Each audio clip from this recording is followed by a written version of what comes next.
there. Welcome back to another episode of I Am Not Naming This Podcast. I hope that you are feeling fantastic and ready to tune in because I have a special episode for you. Let's dive in, shall we? We are live.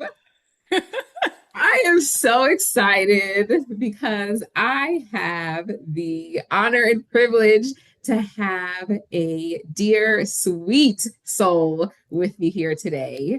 Her name is Siri Thornton, and she is the owner of Sage Blush Wellness. Hello, Siri. Hi, How are you today?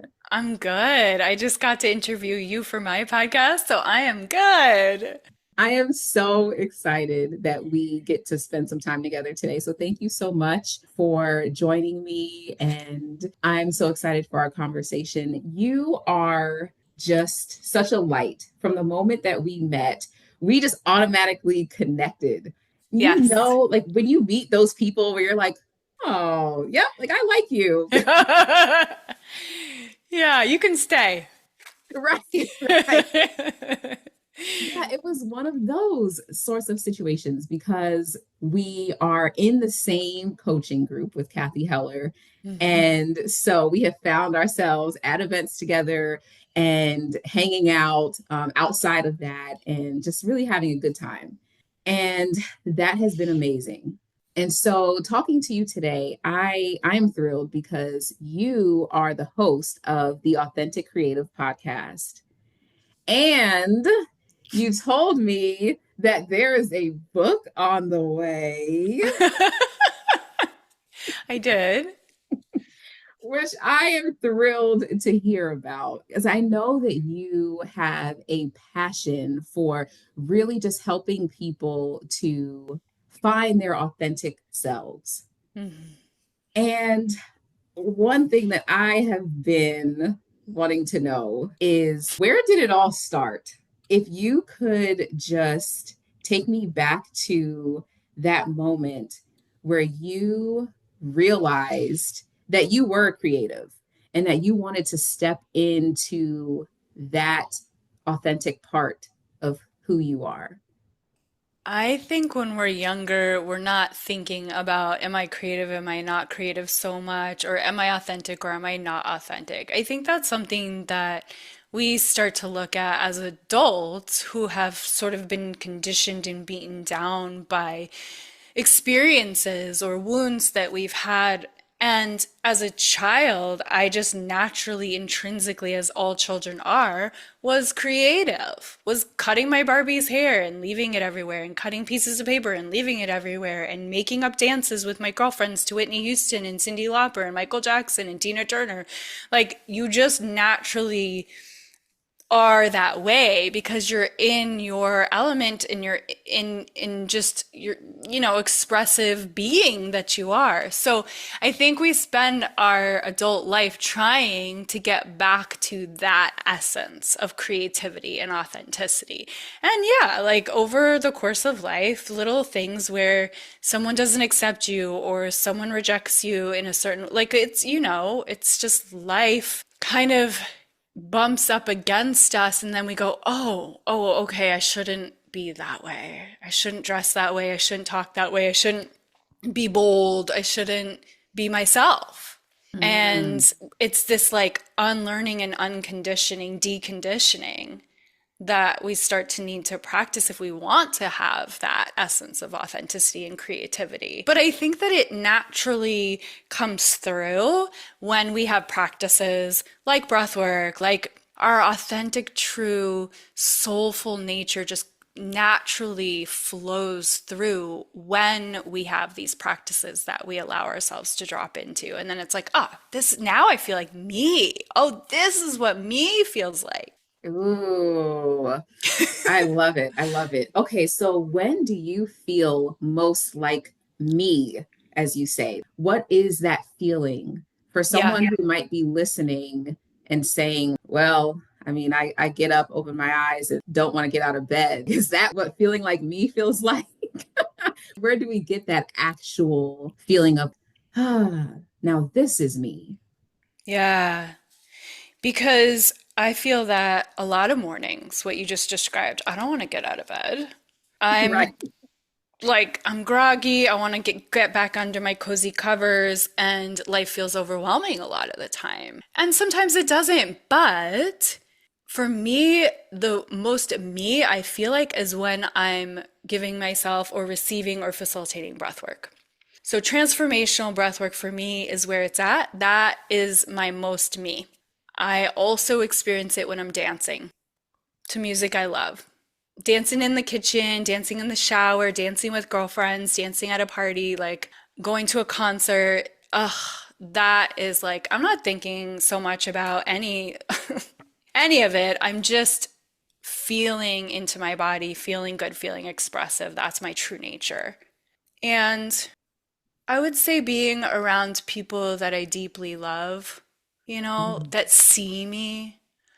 And I try and that's one of my purposes, my missions, my intention is for people to really feel seen and heard and known and loved and accepted in my spaces so that they can feel the most to them and like rediscover a deeper experience of that, a more Mhm. expansive experience of that, because sometimes we've never felt that. Oh, that's so beautiful. That is so beautiful. Imagine never feeling that. Yeah, really feel that like, unconditional deep love, like in a visceral, warm, like everything can just crumble around me way. There was definitely a defining moment of that. So I understand what it feels like to not feel that love or feel like yourself. I think we all do. Mm. Yeah, and when you feel that feeling of not feeling like yourself or not feeling love, it's not a place you want to stay by any means. It's Yeah. something that you pass through to get to that good feeling place. Yeah, and I think it's important to, as you and I know, feel the contrast, feel the lows. We got to feel it to heal it. Like you were talking about in the interview I just gave you, it's like you've got to feel the full spectrum of our emotions as humans. And that actually can be the greatest joy is feeling our feelings. People are so scared to cry because they think I'll never stop crying. And it's like actually I just facilitated a breathwork class at my Goddess of Light retreat and the women that let themselves cry, they were like, "Oh, now I get this feeling of being in breathwork and crying and like how that just cracks you open and it's actually the most joyful feeling ever. They're like, "Oh, now I'm addicted. I want this all the time." Because you're just fully feeling. Right. Yeah. And what you're working on right now, the full title of your book is The Authentic Creative Expanding Our Capacity to Feel Good. And so when we think of expanding our capacity to feel good, what barriers do you feel like people might come up against in that journey? You're so good at this, Chernice. Oh, thank you. Yeah. You know, the self-doubt, the self-critic that gets internalized, that can get really loud when we're wanting to do something that's going to have an impact in the world. And I think the greater the mission, the more the challenge or the obstacles that can be there, right? So it's discerning what is the obstacle because this is a big purpose and mission I have. And what is the obstacle that's like, oh, this is just maybe not right now or not the right avenue?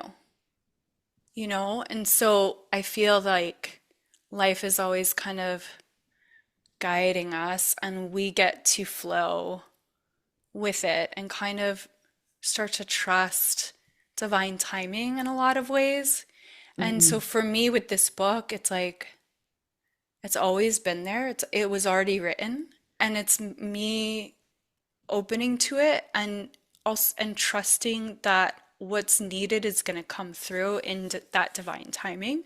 Mm. Do you feel like God is calling you to write this book? You know, that's a good question. The answer is I don't know that God is calling me to write this book. What I know is I'm trying to listen. So it seems as if what's happened is things have come together in a way that I keep talking about expanding our capacity to feel good. And that doesn't feel like something I strategized or decided. It feels like it's something that inevitably came about. And so, and then what I'm curious about is authenticity and creativity. The kind of people I want to talk to are people that are authentic creatives. It just seems like a natural inevitability if I am just open and in flow and listening. So I would say it's not coming from Siri, personality strategy. It's coming from what seems to continue to open in front of me. Mm. Okay, so it seems like what I hear you saying is that life is an unfolding, right? Yeah, sure. Yes. Yeah, I agree. Yeah, for sure. And then you take that next step and you discover, you meet people, you meet yourself, right? Because we constantly are meeting a new version of ourselves. And then you feel around and you figure out, okay, what am I being called to do next? Like, what is the next step? Yep. Yep. That could be a very effective way of moving forward without feeling such overwhelm, Mm-hmm. Yeah, right? like releasing the attachment to the outcome because the title probably won't change, but it could. I don't know. We'll see. I've always known I wanted to write a book, I think for a very long time, and it's been different things at different times. And recently it went from the healing path to the authentic creative expanding our capacity to feel good. So it could change again, So it's just going to be fascinating to see how this comes about. Yeah. And being able to be on that journey of just allowing yourself to move, not getting stuck in analysis paralysis, not saying, oh, I absolutely cannot start writing a book until I know the title and it can't change and I have to have everything in order. What if we just get to move? Yeah, and what's fascinating is in the process of writing it and then rewriting it and then starting over and starting again and rewriting it, I am learning so much about just getting crystal clear and concise about my perspectives and what I'm here to do and why I'm doing it and my journey and how it's informing what I'm here to do. It's very clarifying. Oh, see, that is the perfect word, clarifying. It's the perfect word because sometimes I see people get stuck Mm-hmm. in whether it's the coaching space or in the real estate space, like whichever clients I'm dealing with. Some people get stuck because they want to know the whole story before they've even read the first page. And being able to take a step back from that, the detachment, as you said, not being attached to the outcome and just taking the right steps, the steps that feel aligned at that time, can lead us to something even bigger than we could have imagined. Mm-hmm. It is walking in trust, walking in faith, and being the receiver of what's next. Yeah. Mm-hmm. Right. Yeah, because have you ever thought about something? And I think of like teenage years or, some of the like early years of life where you're like, oh, I know I want to date this person or I want to do this thing. And then fast forward, you're not dating that person. You didn't do that thing. And you're like, thank Thank God. God. Yeah. Yeah, exactly. Yeah, and I think that's why divine timing is great because it's not going to happen with ease until it's going to happen with ease. Because all the pieces of the recipe have to come fall into place is what I'm discovering, you know? Right. And I'm not, Sharnice, I'm not attached to a particular time that it has to happen by, because I do trust like it's gonna happen. I say this all the time to my clients. What is meant for you will be for you. Yeah. That's just the way that it goes. Now, of course, we have to actually show up, and do the things to get Yeah. to the place, right? Yes. But yeah, there are things that are meant for us. Yeah. And also, it's interesting. I'm just thinking about letting go because there's an Airbnb property we have in Mount Hood Village, Oregon that we have to let go of. And I say have to because we've decided that that's the best thing for our path in this moment. And Mhm. it's really sad. And also, it's exciting because I'm trusting that is such a special place that if we're meant now to sell it, that means something incredible is about to open up. Absolutely. Yeah. And you're selling this place because it's something that you get to do. You have that option and you have made that choice and you're able to reap the benefits of that. Yes, Right. And so it's like, well, thank God you bought it because now you can use that to be an investor for whatever you do next. exactly. Yeah, and that became possible because of all these other investments that we had made and ways that we had slowly built things and then we let those go. So it's exciting. It is exciting, because I realize I'm the magic. It's not the place. It's not, yes, yes, that is a very special place that I just had an incredible experience in hosting that retreat, but I'm the magic. So wherever I host my next retreat, whatever we do with that money, it's going to be beautiful and special. Absolutely. Yeah, because you get to decide. You get to follow your intuition, do what feels right and aligned, right? You get to listen to that whisper and take those next steps that will lead Yeah, you to something that maybe that you couldn't even fathom. totally. I see like bigger spaces where people can all lay down and do bigger breathwork classes. I'm learning Italian. So I see some retreat in Italy. I see a retreat in Costa Rica. I see a retreat in Mexico. I see maybe a house near us where my mother-in-law can come and stay, where maybe it has a bigger space where people can lay down and I can facilitate classes. There's so much coming. We have to be willing to let go of the things we're attached to sometimes. That's what I'm seeing. Oh, that is so incredible. I'm excited for you. You know, I love to travel. So, all those places you just mentioned, I'm like, yes, do it. And enjoy the food while you're there and meet a bunch of cool people. Like, it's going to be amazing. When we really think about what we have evolved through in order to get to where we are, Yes. it really does. Yes. Yes. It makes you want to be like, yep, next, let's keep going. Let's keep plunging Yeah. Because, forward. oh my God, like, did you know you were going to be where you are now? I didn't. I didn't know I was going to be in Washington ever. No, no. And then could you imagine if we even tried to plan it? It's like, okay, so I'm gonna go and I'm gonna meet Siri, and then like we're gonna like Yeah. fast forward a few years, we're gonna be like on a Zoom call together. I couldn't plan that, and that would be No. exhausting. Like, let Yeah. God do that. God, thank you for helping with all of this because that job is too big for me, and I don't want that job. Like, I want the job of being in alignment with what it is that I'm meant to do. Yeah. When we just get really good at that job, then I feel like it opens up the door to so many beautiful things that honestly I didn't want to know. I did not want to know that today we'd be sitting here on this Zoom the moment I met you. I prefer exactly the way it happened in unfolding.